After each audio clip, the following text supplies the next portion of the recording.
El mega operativo policial se llamó Mirador. Se desarrolló sorpresivamente el miércoles 20 de diciembre del año pasado en Casaballe, una zona que conocíamos por su marginación y por algunas estadísticas duras en materia de seguridad pública. Por ejemplo, la tasa que tiene en materia de homicidios. La tasa de homicidios sin aclarar es la más alta de la ciudad. Bueno, ahora se sumaba otra faceta inquietante. Una banda de narcotraficantes venía expulsando gente de sus casas. Los meses pasaron y los crímenes continuaron. El 19 de febrero, por ejemplo, un joven murió acribillado de 6 balazos a las 4 de la tarde. En el mega operativo se detuvo a los cabecillas de una banda, la banda de criminales Los Chingas, pero poco después se supo que habían sido relevados por otros. Es como si tuvieran primera, segunda y tercera generación que los van sustituyendo, dijo el ministro del Interior, Eduardo Bonomi, cuando lo entrevisté la semana pasada en Telemundo. Allí Bonomi reafirmó que para combatir estos fenómenos no alcanza con el trabajo policial, sino que se necesita en general más presencia del Estado. Tiene que haber un shock de políticas sociales.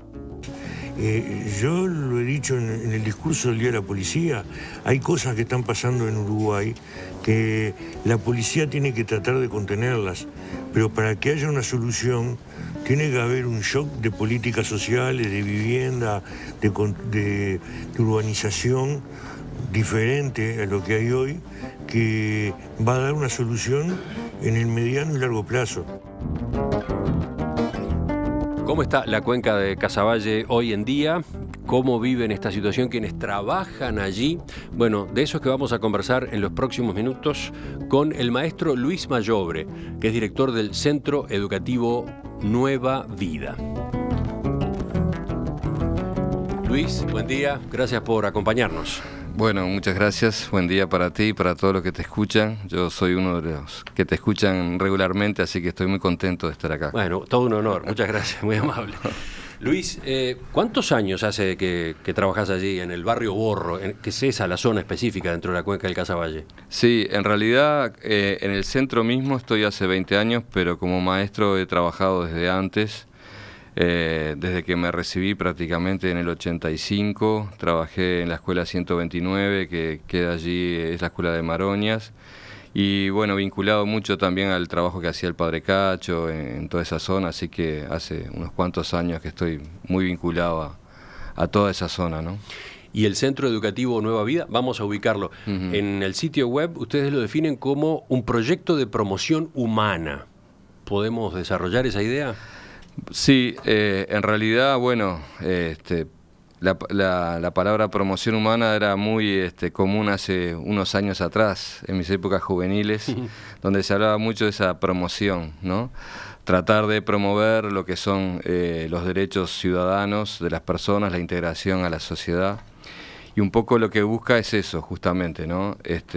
Sabemos, somos conscientes de la marginación que ha sufrido mucha gente, sobre todo en esa zona, y bueno, la idea era que nuestro centro promoviera justamente esa integración, promoviera la adquisición de derechos y de obligaciones, obviamente, también, que es muy importante. Ese es un matiz relevante en esta discusión, ¿no? Sí, totalmente. Da para toda una discusión, pero bueno, un poco básicamente esa es la idea. Detrás del Centro Nueva Vida está el movimiento Focolar. Y estoy seguro que muchos de nuestros oyentes no lo tienen, ¿no? Se sorprenden con este nombre. ¿Qué es el movimiento Focolar? El movimiento Focolar es un movimiento surgido dentro de la Iglesia Católica. Alude a una palabra que proviene del trentino, que es el fogolar, que era una habitación que existía en las casas donde había un fuego central, una especie de estufa a leña, pero central, y todo rodeada de bancos donde se reunía la familia. Este movimiento surgió allí en Italia, como te dije, es un movimiento muy particular porque es un movimiento esencialmente laico. Fue llevado adelante por una mujer, justamente, Chiara Lubich, que en estos días estamos recordando su fallecimiento. Y es un movimiento que pretende que su dirección siempre sea ejercida por una mujer. Es un movimiento que nace dentro de la Iglesia Católica, pero después se expande justamente porque lo que busca básicamente es la fraternidad universal. Entonces hay gente que es de otras denominaciones cristianas, que es lo que más nos duele, el hecho de estar separados de otros hermanos cristianos, pero también ha alcanzado a otras religiones y aún también a personas que no tienen ninguna creencia en particular, pero comparten nuestros valores. Así que funciona de una manera muy amplia en su composición. Exactamente. ¿Y está vinculado al Arzobispado de Montevideo, por ejemplo? Sí, sin duda. De hecho, nosotros estamos allí en el barrio gracias, o mejor dicho, a pedido del Arzobispado en su momento, ¿no? Por allá por el año 2000. Monseñor Cotuño nos solicitó un poco el apoyo para una obra que se estaba desarrollando justamente allí en Casaballe. Para terminar esta introducción, el Centro Educativo Nueva Vida tiene 3 grandes áreas, ¿no? Un CAIF, un club de niños y un centro juvenil. Exacto. ¿Cuántos niños y jóvenes en total asisten entonces a las actividades? En total son alrededor de unos 220, contando a los niños, los jóvenes y sus familias también, porque dentro del proyecto CAIF participan también los padres, ¿no? Entonces en total hay una población alrededor de 250 personas. ¿Qué tipo de gente, qué tipo de familias acuden a este centro? Y bueno, nosotros estamos justamente por la ubicación geográfica allí en Leandro Gómez y Almeida Pintos, en una parte del barrio bastante compleja, donde hay mucho asentamiento y la idea es desde un inicio trabajar con aquellos que sabemos y constatamos que están en las peores condiciones, ¿no? Es nuestra opción, digamos, trabajar con aquellos que están más aislados o que más renuentes a acercarse a este tipo de proyectos y a vincularse con la educación, digamos, en general. ¿Qué características tienen esos chicos? Y digo chicos para abarcar niños, adolescentes, más jóvenes. Y bueno, normalmente a lo largo del tiempo ha cambiado mucho. Cuando llegamos las situaciones eran bastante complejas, ¿no? Obviamente fue un año muy difícil porque nos tocó toda la crisis, el 2001, 2002, donde había realmente problemas muy serios, ¿no? La gravedad llegaba a desnutrición, a problemas de higiene muy, muy importantes, donde realmente se veía dónde pegaba más, digamos, la crisis, ¿no? Pero es como algo muy interesante que descubrí llegando allí, la capacidad de la gente para revertir ciertas situaciones es maravillosa. De hecho, en ese 2001 nosotros conveniamos con INDA para poder ser un espacio, porque de hecho funcionábamos como un comedor en aquel momento, abierto al barrio, donde se servía la comida, 500 platos por día a la gente de la zona, hecho por las mismas madres, en su mayoría, que estaban vinculadas al centro, alrededor de unas 35, 40, que cocinaban desde las 7 de la mañana hasta las 8 de la noche, todo el día para servir a todo el resto del barrio. Generalmente madres que habían sido de alguna manera denostadas y de alguna manera señaladas por su poca cultura, por algunos trabajos que ejercían, la prostitución, etcétera. Pero sin embargo, a pesar de todo eso, ellas fueron solidarias y trabajaron de esa manera, con lo cual realmente fue una primera gran sorpresa que yo me llevé de la capacidad de la gente de revertir su situación, ¿no? Ya vamos a volver a los servicios que presta el centro y de qué manera justamente hace esa promoción social, pero me interesa seguir por este lado que venías recién. ¿Qué historias se encuentran ustedes allí? ¿Podemos conocer alguna para entender mejor, para bajar a tierra allí con la realidad que ustedes viven? Y bueno, obviamente nosotros reservamos mucho la confidencialidad de muchas de nuestras historias, ¿no? Pero hablando un poco más en general, lo que se encuentra allí es historias de mucho sufrimiento, de mucho trabajo, de madres sobre todo que quieren sacar adelante a sus hijos, generalmente madres que están solas, que han pasado por varios compañeros y eso les ha dejado una serie de hijos, pero que ellas son las que se encargan finalmente de la situación. Por lo tanto son muy guerreras, muy luchadoras, ¿no? A veces con pocas herramientas y a veces viviendo en situaciones que en algunos casos son bastante desesperantes, ¿no? por la situación misma en la que viven, por la infraestructura donde se encuentran, y por otro lado por la incapacidad que tienen de generarse recursos, ¿no? Que eso es una de las cosas que vimos desde que llegamos, ¿no? Y bueno, te puedo contar una experiencia. Si miramos el otro lado de esas familias, si nos detenemos ahora en los niños, está claro que no viven en el concepto de familia que en principio uno tiene en la cabeza, ¿no? Sí, sí. Toda esa alternancia de parejas y de padres de la que hablabas recién, evidentemente incide, ¿no? Sí, incide. Justamente es uno de los grandes debates que tenemos internos, ¿no? El concepto de familia, que también la sociedad lo tiene, ¿no? Y del cual se habla tanto y que de alguna manera, bueno, entendemos que ha variado mucho y que se habla de... Pero lo importante es reconocer que si la familia nunca va a dejar de ser el sostén de la trama de la sociedad, sea como sea, el tema es qué capacidad tiene esa familia de sostener realmente, de contener a esos niños, de acompañarlos adecuadamente, de que vivan un proceso de su niñez y de su juventud como corresponde. Pero acá en muchos casos ese concepto está completamente desdibujado, el concepto de familia está ese es el problema. Desarmado. Totalmente desarmado. Y en algunos casos peligrosamente desarmado, porque obviamente... Si está la madre a cargo de un grupo de hijos que son de distintos padres y quizás ninguno de esos padres está presente, wow, ¿no? Sí, sí, es bastante... Qué desafío. Es un gran desafío. Para muchas madres es toda una lucha. Pero sin duda los gurises en ciertas edades se tornan muy independientes. Muchas veces producto de estas relaciones no completas o no llevadas a cabo, hay mucha frustración, mucha bronca, mucha ira frente a ciertas figuras, a veces hacia la figura femenina también, a pesar de que sea el sostén de la familia, pero muchas veces para algunos jóvenes hemos tenido que trabajar ese concepto para desdibujarlo o sacarlo de esa visión que tienen negativa sobre la imagen de su madre, ¿no? Porque justamente esta separación de la figura masculina y de la contención y la seguridad que debería darle a esos hijos crea bastante, yo diría a esta altura, estragos, ¿no? Ajá. Porque se nota, se ve. Y por otro lado, supongo, ese niño cuando empieza a crecer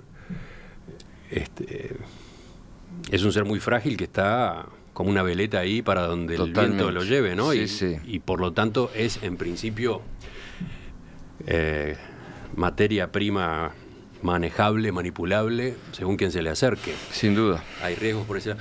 Ya vamos a volver sobre eso, pero una pregunta más. ¿Qué cambios has visto ocurrir en la población de la zona desde que estás allí, en estos 18 años? ¿Qué destacarías, algo en particular? Sí, yo pienso que ha cambiado bastante en muchos aspectos. Obviamente de la situación que nosotros comenzamos a hoy hay bastante diferencia. Ha mejorado mucho, ya no ves situaciones complejas de como pasaba antes de nutrición, salvo algunos casos muy particulares o muy puntuales de situaciones en las cuales justamente lo que decíamos, la familia está tan destruida y a veces está amenazada por madres que están en la pasta base, en la droga y demás, y bueno, eso hace que la situación familiar sea muy compleja y no puedan sostener esa familia. En general ha cambiado mucho. Nosotros mismos estamos sorprendidos de cómo ha ido las propuestas nuestras que nos hicimos al principio, cómo ha ido cambiando. Por ejemplo, te decía que nosotros empezamos como un comedor. Siempre entendimos que esa asistencia a las familias debía ser algo que no podía ser permanente. Debíamos tratar de ver cómo trabajábamos con ese grupo sobre todo madres, que eran unas 35, para ayudarlas a que busquen su propio sustento y en su casa puedan alimentar a sus hijos como corresponde. Nos habíamos puesto un plan a 10 años, ¿no? Pero en 6 años logramos avanzar tanto que cerramos el comedor y pudimos comenzar una etapa diferente. Así que digo, hay cosas que si uno se los propone se pueden hacer. Entonces me parece que los cambios han sido importantes. También la modificación de ciertas políticas del Estado hacia el barrio, hacia las familias en general, digamos, la asignación familiar, la importancia que se le ha empezado a dar a la educación formal, también ha ayudado mucho para cambiar un poco la cabeza y los hábitos normales que teníamos en ese barrio, que, como comprenderás, la educación formal no tenía ningún valor.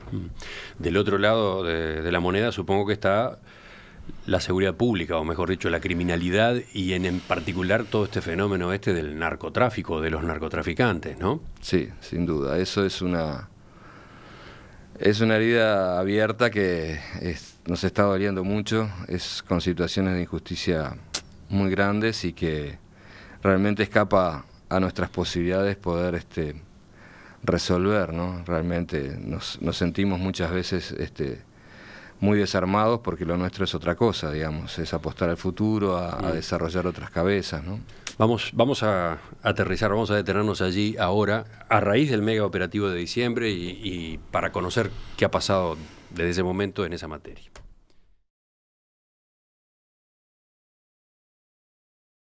Pasaron más de 2 meses del mega operativo policial en Casaballe, el que permitió que la población conociera que una banda de narcotraficantes había llegado a expulsar a varios vecinos de sus casas. ¿Qué ha ocurrido desde entonces?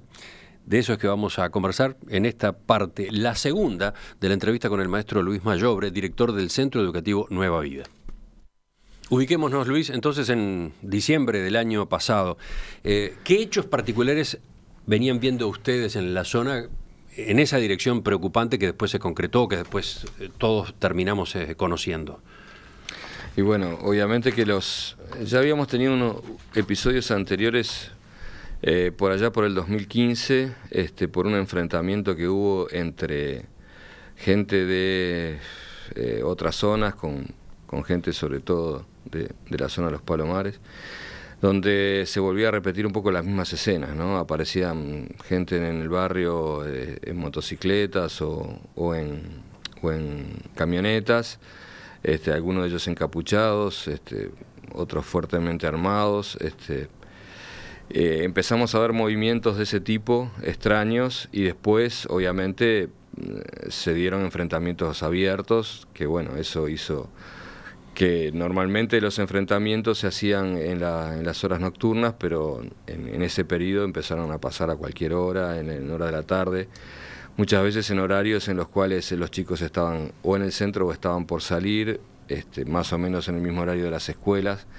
Bueno, obviamente eso generó toda una tensión enorme en todos, ¿no? No solamente en la población, sino también para todos aquellos que trabajamos allí. Así que fue como increyendo eso, ¿no? Fue increyendo, fue acercándose a las realidades de otros países, ¿no? Y sí. Además alimentadas por un montón de noticias que ocasionaban las redes sociales, que algunas eran verídicas y otras no tanto, pero que bueno, que generaban una alarma muy grande y una preocupación en todos, ¿no? ¿Y cómo se enteran ustedes de que había vecinos que estaban siendo expulsados de sus casas? Y bueno, directamente por familias que concurrían a nuestro centro. Obviamente nosotros como misión tenemos el acompañamiento de nuestros jóvenes, chicos y familias, y por lo tanto cuando por un día o dos no vienen, enseguida salimos a buscar cuál es el problema, cuál es la situación. Y ahí nos fuimos enterando de algunas familias que ya no estaban ni siquiera en el barrio, que habían sido desplazadas y fueron a buscar refugio a otros lugares. Sí, digamos, porque además ya hemos hablado de cómo era el procedimiento que se aplicaba. La expulsión era instantánea, ¿no? Tenían que irse con media hora de plazo. Exactamente, si no los limpiaban. Así eran las frases, digamos, que escuchábamos. ¿Ustedes sabían de la existencia de los chingas? Sí, sabíamos. Sí. O sea, no era una banda nueva ni nada por el estilo. No. Había avanzado en esa dirección ahora. Y sí, yo creo que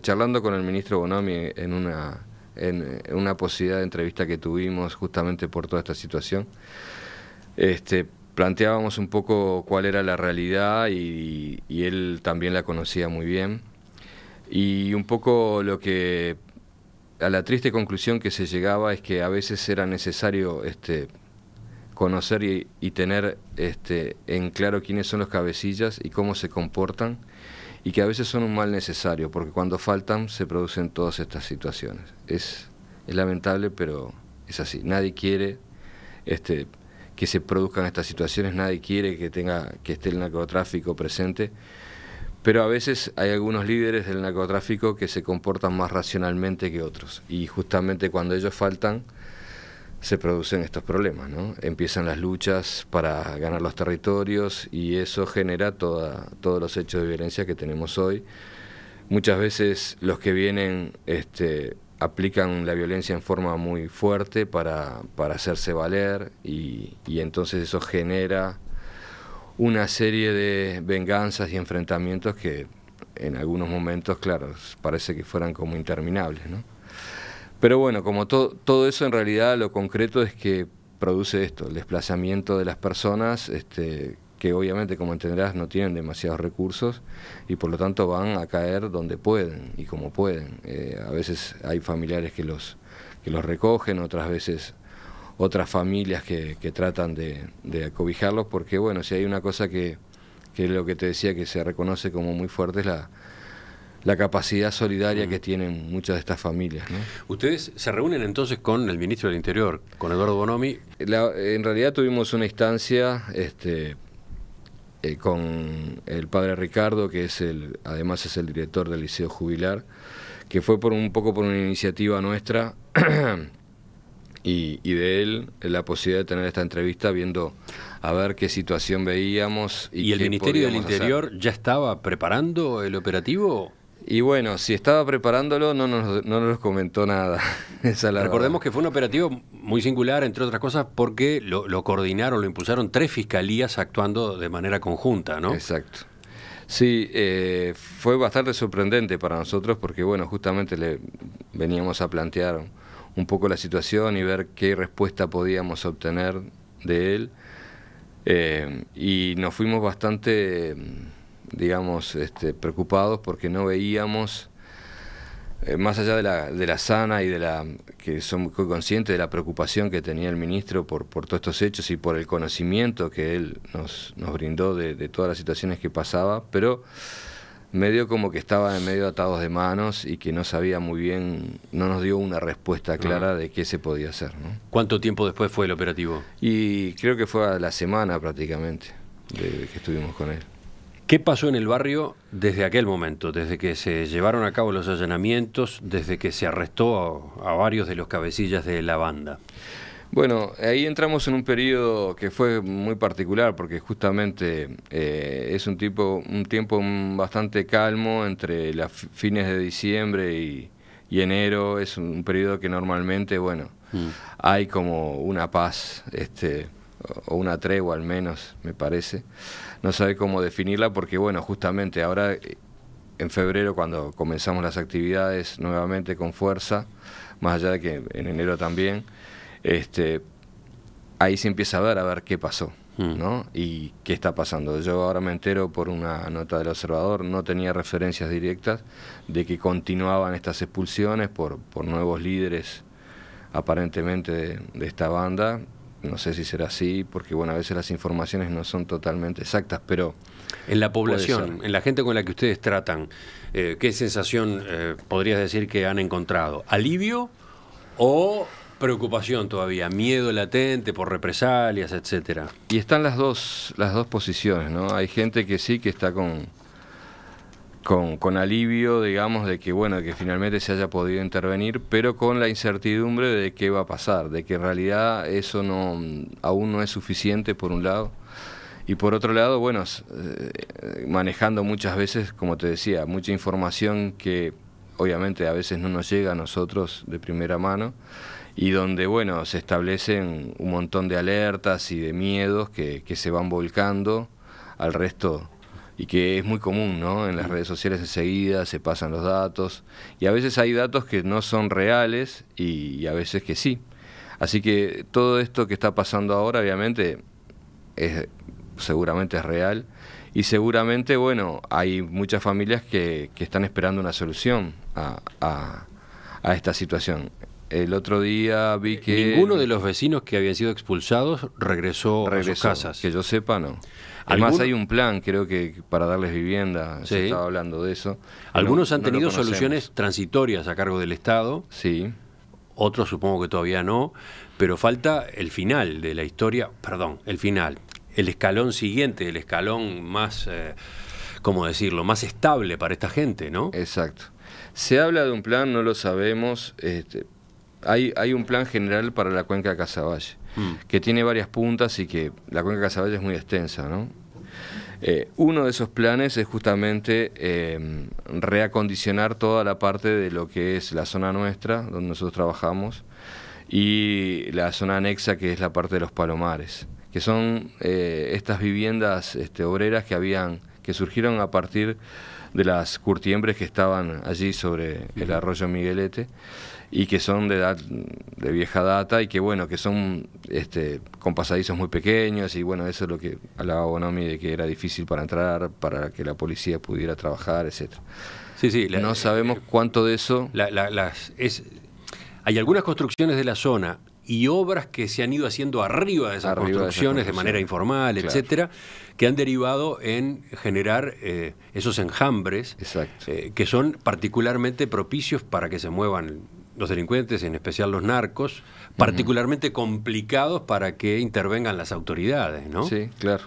Esos callejones, por ejemplo, se ha mencionado en los que un patrullero, si entra, no puede salir, salvo que vaya marcha atrás, queda de algún modo atrapado. Y es un ejemplo nada más, ¿no? Eso era un ejemplo, y bueno, sería interesante que ese plan se pudiera hacer, sobre todo por las personas, digamos, para que tengan viviendas más dignas, porque obviamente esas viviendas, muchas de ellas están muy deterioradas, salvo aquellas que se mostraron, digamos, por los programas televisivos, que estaban muy bien acondicionadas y que pertenecían quizás a algunos de los líderes de estas bandas. Más allá de eso, la mayoría, las condiciones son bastante precarias, ¿no? Así que no estaría mal que se pudiera un plan de reconstrucción allí tendría dos consecuencias, ¿no? Una vida más digna para quienes habitan allí, mejores condiciones habitacionales, y por otro lado, una distribución de la infraestructura más adecuada desde el punto de vista de la seguridad pública, las dos cosas, ¿no? Sí, seguramente, sí. Quizás la primera es lo más importante. De cualquier manera, nosotros, mira, Emiliano, hay una cosa que nos venimos cuestionando desde hace tiempo, ¿no? ¿Cuánto de las mejoras, solo por las mejoras económicas o de infraestructura, hacen que la gente cambie, hacen que la gente sea menos violenta o esté expuesta a todas estas cosas? Y a pesar de que hemos visto que hay un cambio importante y no podemos meter en la misma bolsa a todas las familias, nos parece que se necesita algo más. ¿Qué es lo que se necesita? Hay lo que nosotros consideramos un alma de las cosas, que es lo que está faltando. Ese punto es muy provocativo. A ver, sí.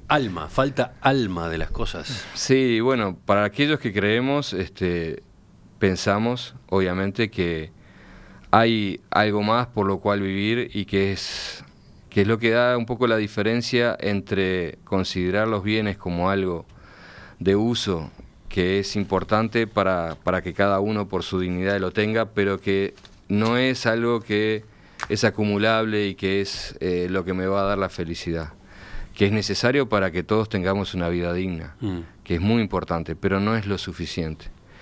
Pensamos que también el hecho de pensar en los demás, en volcarnos a nuestro centro como cultura, tiene lo que se llama la cultura del dar.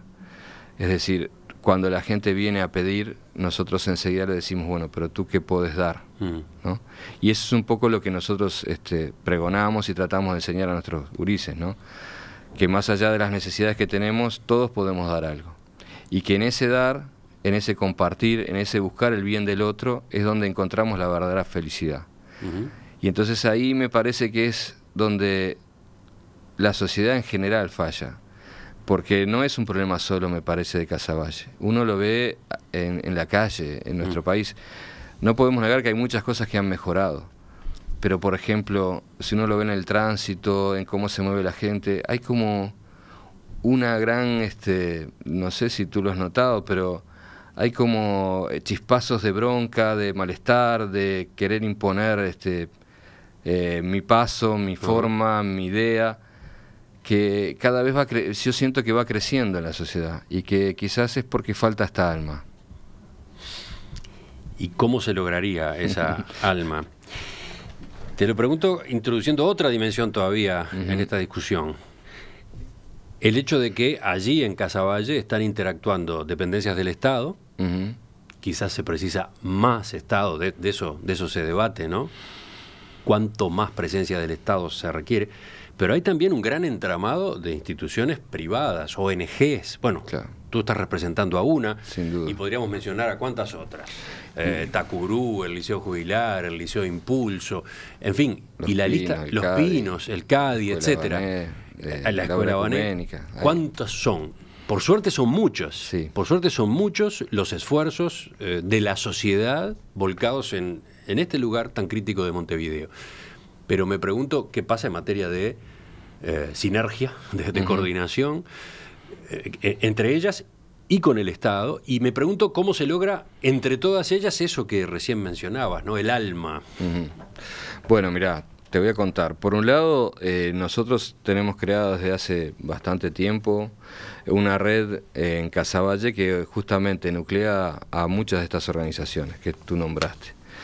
Por lo tanto, como para ese espacio lo generamos justamente para compartir, para generar sinergia entre nosotros, para compartir sobre todo los recursos que llegan, pero sobre todo también para hacer notar o hacer llegar a ciertos estamentos del gobierno lo que nosotros consideramos que deben ser las políticas a llevar a cabo desde el territorio. No porque creamos que sea la verdad, sino como un aporte que nos parece que es fundamental. ¿Y cuál desde es el territorio? ¿Cuál es ese rumbo? ¿Cuál es ese mensaje que ustedes quieren pasarle al gobierno, al Estado?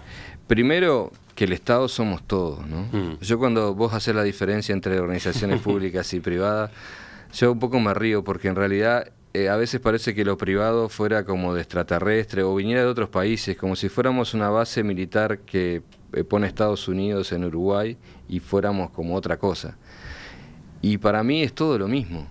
Y es más, es hasta tonto pensarlo en forma diferente.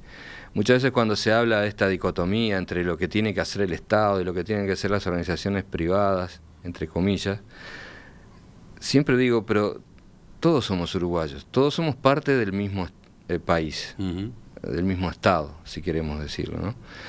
Unos ejercerán su trabajo desde el gobierno, otros lo hacemos de las organizaciones que de alguna manera llamamos privados, pero que gestionamos dineros públicos. Por lo tanto, somos parte de ese Estado.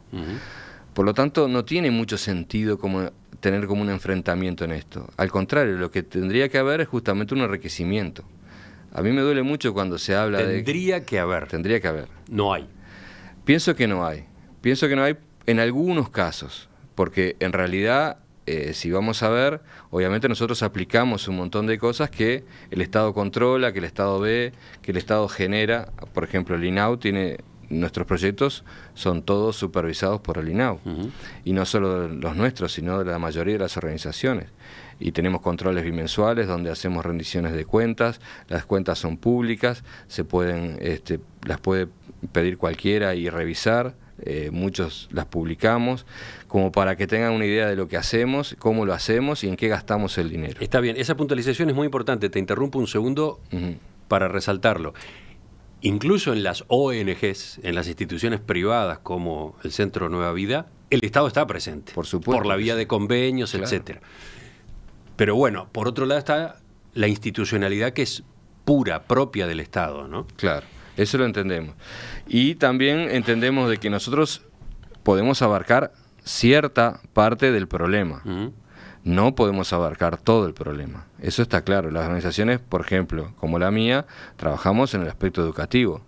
Después podemos... La educación no formal, además. En la educación no formal, obviamente. Pero como misión tenemos apoyar a la educación formal. Digamos, nuestro centro juvenil, por ejemplo, siempre desde el inicio, pero más ahora, a través de los perfiles que estableció el INAU, tenemos que dar un apoyo cierto y sostén a que los gurises se introduzcan en la educación formal, sea el liceo, la SECAP, la UTU, lo que podamos, digamos, áreas pedagógicas del INAU. En esas vías estamos. De hecho, bueno, en un principio teníamos como meta llegar a que los gurises estuvieran en primero y segundo de liceo, y ahora tenemos gurises en quinto año de liceo. O sea que ha sido un salto muy importante. Pero digo, más allá de eso, como vos decías, sí, es cierto, pero nosotros no podemos abarcar el tema de seguridad, no podemos abarcar el tema de la infraestructura. Obviamente se necesita la presencia del Estado para transformar esas otras realidades que nosotros no nos corresponde y no las podemos hacer, obviamente. Bien, pero volviendo al punto en el que yo interrumpí, ¿cuál es la discusión que ustedes tienen planteada con los organismos públicos? Y en realidad, más que discusión, me parece que lo importante es que podamos llamémosla reflexión, llamémosla sí. Conversación. La hemos tenido desde siempre, digamos. Ha habido proyectos muy interesantes que nosotros hemos, de hecho, participado, por ejemplo, los SOCAT, que eran servicios de orientación y consulta en los territorios, ¿no?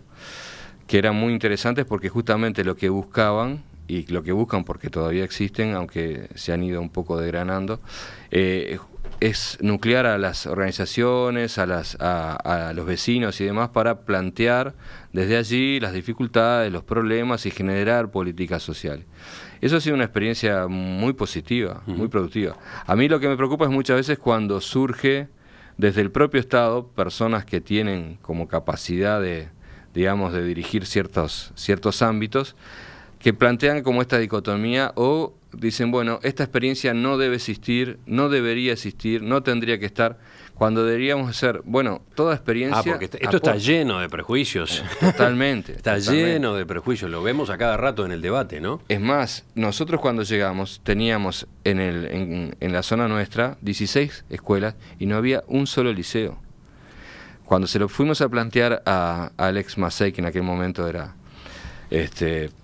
la directora de la parte de secundaria, ella nos decía, bueno, sí, existe desde siempre la idea de que los chicos de Casaballe tienen que salir allí para no guetizar el barrio. Entonces nos decíamos, bueno, pero esa idea, que es muy lamentable, porque eso mismo tendría que pasar en Carrasco, en Malvin, en Punta Gorda, digamos, ¿no? Para no guetizarlos tendríamos que sacarlos de allí. En realidad hace que nuestros gurises abandonen al primer mes del liceo porque no tienen boletos, porque los liceos le quedan lejos, porque no tienen cómo ir, y entonces de alguna manera, o muchos lo hacían con grandes esfuerzos caminando, porque tenían que ir al 40, al Cerrito, al 41 en Peñarol, etc. Y así terminó pasando que el primer liceo, el primer liceo fue una iniciativa privada, entre comillas, fue el jubilar impulsado por la Iglesia Católica. Exactamente. Y después vino el impulso. Pero junto con esos, el impulso vino después, pero después del jubilar se creó el Liceo 69, que fue creado en el Colegio Divino Obrero, y que en realidad iba a ser un anexo de otro liceo de Colón, pero los docentes se negaron a venir a un colegio que era supuestamente privado, y hubo que crear un nuevo liceo. Hasta eso llegan los prejuicios. Se podía haber utilizado la infraestructura existente de un colegio, en este caso privado, católico, y sin embargo no se pudo. No, sí se pudo, pero se tuvo que crear un nuevo liceo, está bien. No dependiente de ese liceo, para que los que quisieran ir a ese liceo pudieran ir. Una cosa que es medio absurda. Después se construyó. Es un buen ejemplo de las polémicas absurdas, totalmente que terminan trancando y haciendo perder tiempo y sobre todo perjudicando en definitiva a los botijas en este caso, ¿no? Claro, y aparte fue una experiencia muy interesante porque justamente se creó este liceo público con apoyo de muchas organizaciones que sosteníamos a esos gurises que iban, porque la idea era recuperar, sobre todo, a aquellos gurises que hacían 1, 2 o 3 años que habían abandonado el liceo o que no lograban pasar de primero. Luis Mayobre, maestro, director del Centro Educativo Nueva Vida, ubicado en Barrio Borro, en la cuenca del Casaballe. Gracias por acompañarnos esta mañana. La próxima entrevista es allá, ¿te parece? Los esperamos y yo te agradezco mucho por haberme invitado, por conocerte, que es una alegría para mí. Siempre como maestro he tratado de sorprenderme y de disfrutar de las cosas de la vida, y bueno, esto para mí ha sido un disfrute hoy. Te agradezco mucho.